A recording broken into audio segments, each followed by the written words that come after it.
بہن ذرا وہ کھونٹی پہ میرا برقع لٹکا ہوا ہے لا دو. اب یہاں سے پوری گاڑی چینج ہو گئی. نہیں، خادمہ بنے. جس گھر میں ٹھہرے اس گھر میں مہمان بن کر نہیں، میزبان بن کر ٹھہرے.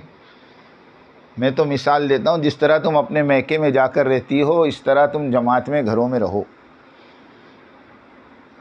میکے میں کس طرح جاتی ہو کہ میرا گھر ہے، یہ میری ماں کا گھر ہے، سارے کام کرتی ہیں، مہمان بن کے نہیں رہتی. ایسے ہی جماعتوں میں مہمان بن کے مت رہو. ہمارے لیے دسترخوان بچھائے جاویں، ہمارے لیے پلیٹیں بچھائی جاویں، ہمارے لیے ایک باؤل میں ہاتھ دھلوائے جائیں. یہ جماعتیں بوجھ بن جاتی گھر والوں کے لیے. سنو، اس گھر والی کو کہو کہ تم میری بہن ہو، مجھے آپ بڑی بہن سمجھو یا چھوٹی بہن سمجھو، ایسے سمجھو کہ بہن گھر آئی ہے. ہر کام میں ساتھ دو، یہاں تک کہ اس کے بچے رو رہے ہوں اس کو چپ کرا دو. ارے یہاں تک کہ اس کے بچوں کو نہلانا ہو تو نہلا بھی دو. اور بچے پیشاب وغیرہ کر لیں صاف بھی کر لو. کرتی ہو تم اپنے گھروں میں، یہاں کرنے میں کیا حرج ہے؟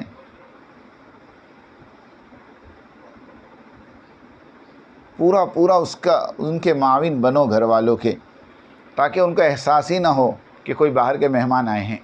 ورنہ آپ خود سوچو کہ میرے گھر میں 3 بچے ہیں، میں اپنے 3 بچے سنبھال رہی ہوں، اور پھر جماعت کی 6 بہنیں آ کر میرے گھر میں بیٹھ جاویں تو میں اپنے 3 بچوں کا کروں، ان 6 بہنوں کا کروں، کچن دیکھوں،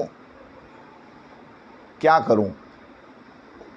اگر آپ نے ان کا ساتھ نہیں دیا تو انشاءاللہ اللہ کی ذات سے پوری امید ہے کہ 2 دن کے بعد جب آپ اس گھر سے نکلو گی تو وہ اللہ کی بندی بسترا پکڑ لے گی اور اپنے شوہر کو کہہ دے گی اس مرتبہ تو تم جماعت لائے تھے، اللہ کے واسطے آئندہ مت لانا. اور جب جماعتیں گھر والوں کی معاون بن جاتی ہیں، مددگار بن جاتی ہیں اور گھر کے سارے کام میں مدد کر دیتی ہیں، خاص طور پر دیکھو کھانا کھانے کے بعد، کھانے سے پہلے کی بات نہیں کر رہا، میرا تجربہ کہہ رہا میں، کھانا کھانے کے بعد کچن میں جانا اور اس کا ساتھ دینا، یہ سب سے بڑا کام ہوتا ہے. کھانا کھانے سے پہلے تو سب خالی پوچھنے آئیں گی، ہاں ہاں بہن کچھ کام ہو تو بولو، اور کھانے کے بعد اپنا بستر پکڑتی ہے. اب وہ بیچاری ساری پلیٹیں لے کر اور پورا کچن صاف کر رہی،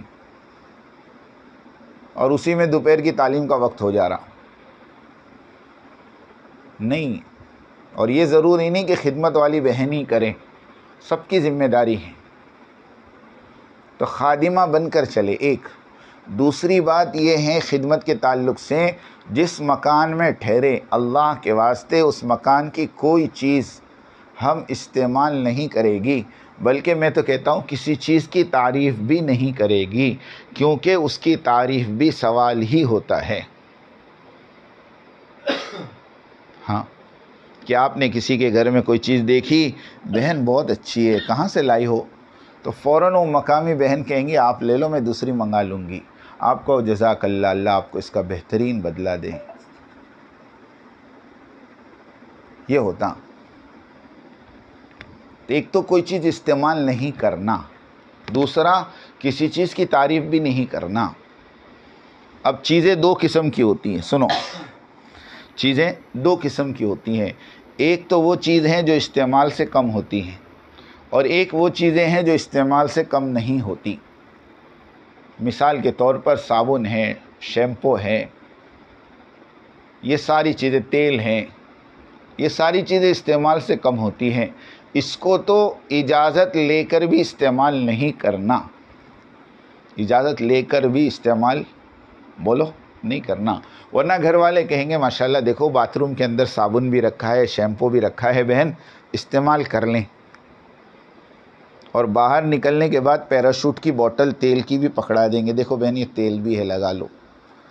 اب 6 بہنیں ماشاءاللہ اس صابن پر ظلم ڈھایا، شیمپو کی بوٹل پہ ظلم ہوا، تیل کی ڈبی پہ ہوا، 2 دن میں سارا ختم کر کے دعا میں یاد کر کے چلے گئی. اب بتاؤ بہن کا کیا حال ہو؟ اس کے لیے میں کہہ رہا اجازت سے بھی نہیں کرنا.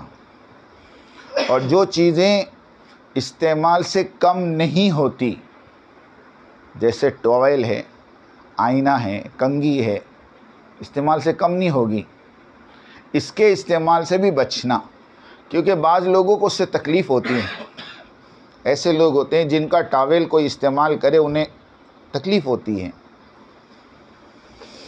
اللہ کے واسطے ان چیزوں کے استعمال سے بھی بچنا، لیکن اجازت لے کر کر لو تو کوئی حرج نہیں، لیکن کوشش یہ کرنا ہمارا ہر سامان ہمارے ساتھ ہو.